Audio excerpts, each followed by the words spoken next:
They say the left hand, it drop mountains. They say the right hand, be slaying dragons.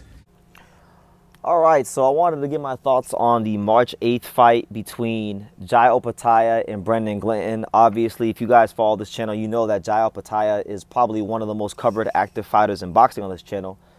I like Jai Opetaia. I got a lot of time for him, and I'm in Vegas right now. It'd be absolutely exceptional if I had the chance to run into Jai Opetaia and get an interview with him, because I just interviewed his opponent, bulletproof, Mr. Brendan Glanton, who's always been a good watch, who's always been, for the most part, with the exception of the David Light fight, worth our time and worth someone tuning in for. Always makes for good action fights, right? And I think this fight on paper, this is what I think Dana White is aiming for in terms of styles of fights, because on paper, I think it's going to be an absolute action-packed fight. And Opetaia has beaten guys like Marius Briedis. Like, Marius Briedis is the best guy he's fought, and depending on who you ask, probably the only guy he's fought, really. And I would say, in terms of the creme de la creme top guys, yeah, the only guy he's fought. But I would say, apart from Marius Briedis, since his Marius Briedis rematch in 2023, I would definitely say that Brendan Glanton is the most battle-tested and best opponent he has fought since the Marius Briedis rematch.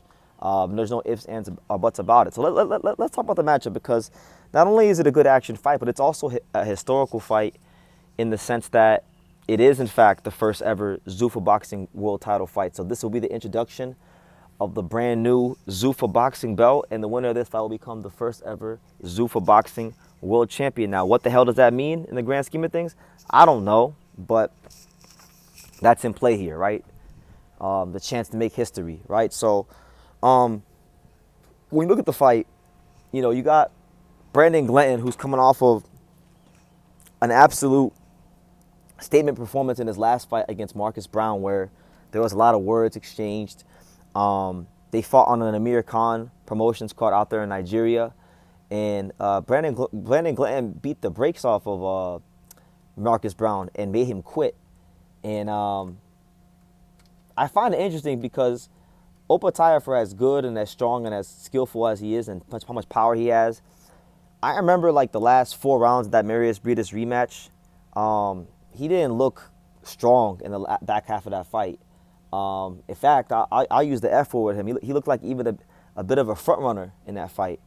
So my thing is this: Opetaia's conditioning better be in superb shape for this fight, because Brendan Glanton is gonna go out there to box and move with you. Brendan Glanton is gonna go in there to get in the pocket, maul you, break you down, grind you down, and try to drown you if he can. That's how he fights. He was a late starter, so you're not gonna see all these flashy technical skills from him. He fights how he fights. Once you make a cake, it's a cake. That's what it is. And he's not going to deviate from how he's been fighting his whole career.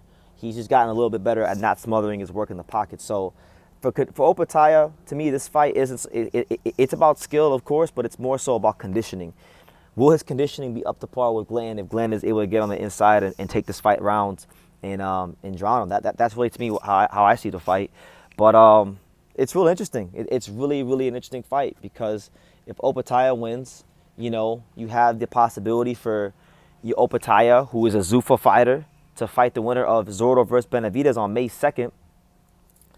And that might create a scenario where Dana White might have to work with, Oscar De La Hoya and or PBC and Al Heyman to make the fight happen. Or they might just say, you know what, nah, we're sticking to our morals and principles, and we're not working with none of you alphabet organizations. We're going to only match Jai Opetaia up with Zuffa fighters, right? Which I'll do a separate video on this, but Jai, I know wouldn't take too kindly to that, because it seems that Jai Opetaia is under the impression that Zuffa boxing is going to get him fights with undisputed, fights with other champions to pursue his goal of being the undisputed cruiserweight champion of the world.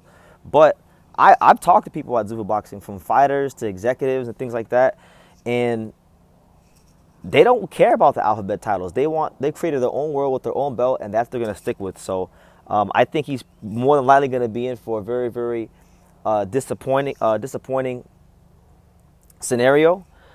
But all in all, really good fight. It's good to see Opetaia get a good opponent in front of him, because these last couple of guys he's fought, like Sin Cara and Sin Cara. Who was the other guys? Is it Jordan Thompson? These kind of guys. Like, nah, man.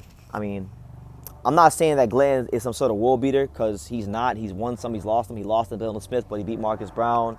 You know, he's been in some really good fights, but he hasn't proven himself at this stage to be any sort of world beater, right?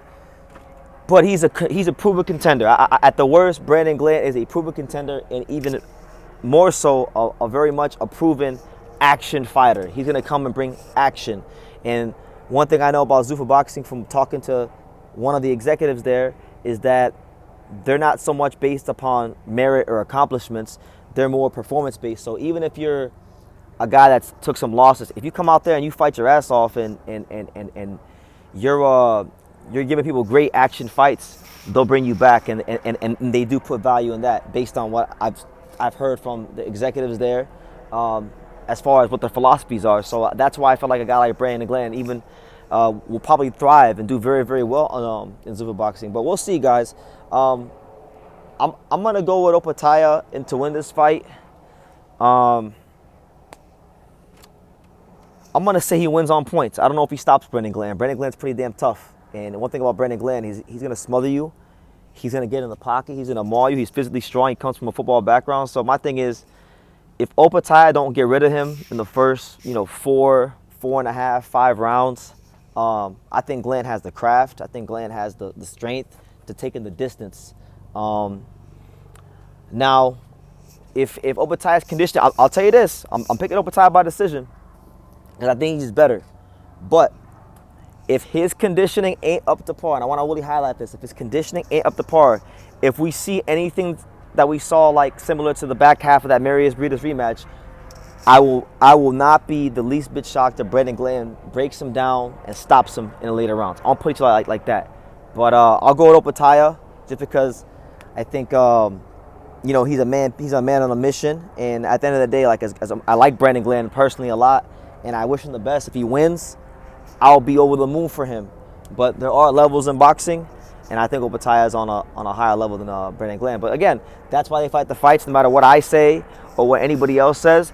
The two fighters in the ring have the power to prove everybody right and prove everybody wrong simultaneously. So that's why we watch the fights. If we knew everything, if we knew who was going to win, if we knew how everything's going to play out, then there'd be no point to watching the sport. So respect to both fighters for stepping up to the plate and making a really good fight happen for the cruiserweight division. And we'll see how this whole Zuffa Boxing belt shakes out, So leave your comments down below. Make sure you guys take the time to subscribe. And like I say in every single one of these videos, you can love me or you can hate me, but I'm just a kid from Dania. So until next time. Thank you for watching True School Sports. Thank you for watching another video on the untouchable True School Sports empire, the home of boxing. We're on the road to 100,000 subscribers, guys. So help us keep being great. Help us keep pushing out that real boxing content for the fine folks all around the world. And make sure you jab, you hook, you Mike Tyson, you Mayweather that subscribe button. Pops, show them how do they gotta hit the subscribe button. Pop, pop.